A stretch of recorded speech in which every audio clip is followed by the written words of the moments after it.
What's up, Notre Dame fan? New commitment for Notre Dame in the 2025 class to talk about. I'm Mike Singer, and he's Tim Hyde. We're going to break this news down before we dive into it. We just want to ask you to hit the thumbs up on this video, subscribe to our YouTube channel if you are new here, and of course, blueandgold.com is your home for Notre Dame football and recruiting coverage. So go to the website after you're done watching this video and check out all of our content on this news. And the news is Matty Augustine from Greenwich, Connecticut, Brunswick School, listed at 6'7", 265 pounds is the weight. I'm going to pull up and see if that's what Matty's reporting his weight at. He says 290 on Twitter. He's playing basketball, so maybe it's a little bit under that. But Matty Augustine, he's long. Notre Dame is very excited about this commitment, and he announced his pledge over the likes of Ohio State and Wisconsin. I think some of the big contenders for him. So another offensive lineman in this class for the Irish, Tim. Owen Streebig committed on February 8th. You got Will Black in December. You get Matty Augustine now. Dominoes falling on the offensive line board in the 2025 class. So yeah, you excited about this get for Notre Dame? Yes, you just reeled off three guys that could go play power forward. You got three basketball players, three long football players, Mike, with arms that are outstanding for pass blocking. That's one thing I've noticed on. He's probably out of the three the most patient pass blocker. Absolute terrific fundamentals. The way he sets his elbows and hands with patience to take the pass block and shed you out and lock those arms out. It's got some really good skill. He keeps growing. I mean, he was at the Notre Dame line camp, right? He was, back then I think it was being reported as only 250-ish or so. So he just keeps getting bigger and bigger and bigger. And he's going to be a guy who's going to be another 6'7", 315-pounder for Notre Dame down the road. So really good athleticism. There's some plays on this film. I'll put them in the comments for people to go watch. There's some outside zone plays like right here. Yeah, here's one of them. Just the way he moves his hip, bends his knees, and we just call it steer drill, where you get outside that outside shoulder. There's about three of them on this thing, and that shows you right there elite athleticism to play offensive tackle at a Notre Dame level. Great footwork. Another one, here's a really good patient steps. His arms, you see his arms. You just see how long these are. Once he gets that reach on you, he's going to be outstanding. So really excited about this guy for his athleticism, his length, really good pass blocker for Coach Rudolph and the offensive staff to develop. You got three fantastic blue chip, high level offensive tackles in this, which, man, Mike, it's as good as it gets when it comes to recruiting offensive tackles for one class. I'm going to throw something at you, Tim. I'm curious for your take on this. So, there can be tall slot receivers and short outside receivers. I think when people think like a tall receiver, it's like, oh, you're an outside guy.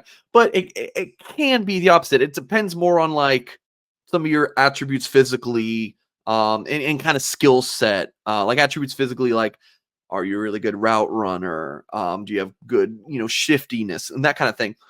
Taking it to the offensive line, people think 6'8", you're a tackle, but sometimes you can be 6'8", but if you can explain this better than me, like you play it a specific way. It's like, all right, you can't play guard, like you play very low, like, we could see you translating there. And maybe you could have a 6'4" guy, but he's got super long arms and he can play tackle. Yeah. So bringing it back to Augustine, and you just talked about they got three tackles. Yep. Do you see any of them playing? Like, could you see Matty Augustine playing an interior offensive line? Like, what do you think about that?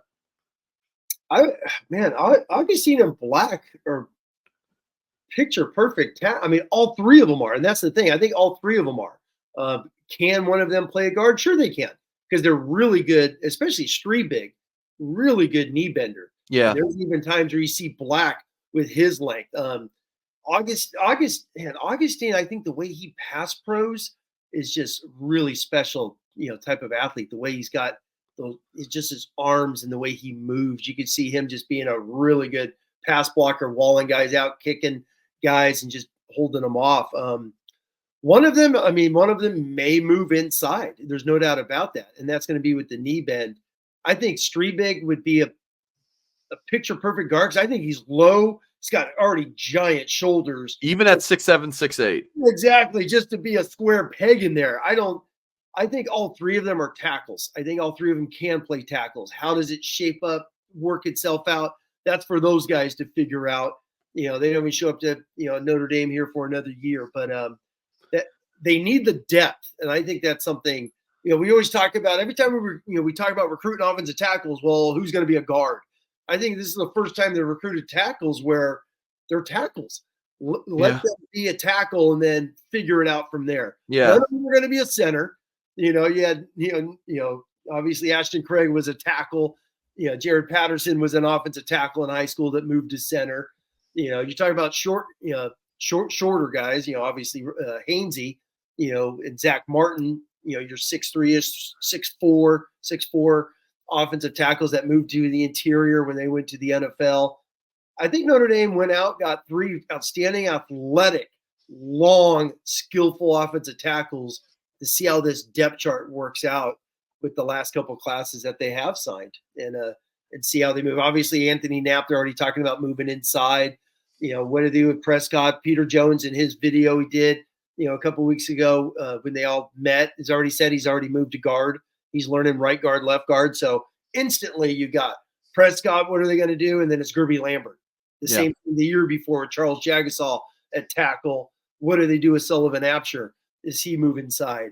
So with depth, I think it's going to work itself out where they're going to find 2 out of these 3 are going to make it, Mike. I truly believe that. Yeah.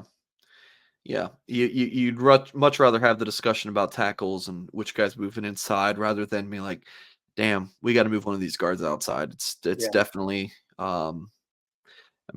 you'd much rather have the tackles move inside. That's kind of like he's just too good to keep off the field, and we believe he can play there and excel rather than, we got to put a guy who might, not be the best for the tackle position, but it's kind of out of necessity. Notre Dame offensive line recruiting, Tim, continues to be in a good spot. No, exactly. And I will say off of that is all 3 of these guys have really good flexibility. They're not stiff, and they're skillful, multiple sport type guys that play, other sports. You see their bend. They have really good, knee bend. They're not just leaning over all the time. You look at their stances. That shows you the coaching that they're going to get at Notre Dame. They're bringing in some of these traits to Notre Dame. I think that's the reason why Rudolph, who's coached a ton of NFL guys, handpicked these guys. I mean, let's be honest. These are guys, they went out, they haven't offered a boatload of tackles. They've really stuck with a small group, and these are the 3 at the end of the day that are going to come to Notre Dame. It's really exciting, with this group here. And we'll see what Notre Dame does with the rest of the 2025 offensive line tackle. Could they go up to 4? We have several months to go till National Signing Day, so much can change. So that is definitely something we'll continue to talk about over at blueandgold.com and of course our YouTube channel. And if you haven't subscribed to our YouTube channel yet, you're going to do that now. And of course, hit the thumbs up on this video if you like what you saw in it. And we talked about a big commitment for the Fighting Irish. A 3-star guy across the board right now, but I think he's going to start getting some 4-star rankings here in no time. We'll definitely be talking about that in due time. So hit the thumbs up again, folks. We appreciate you guys for watching. And as always, we will catch you next time.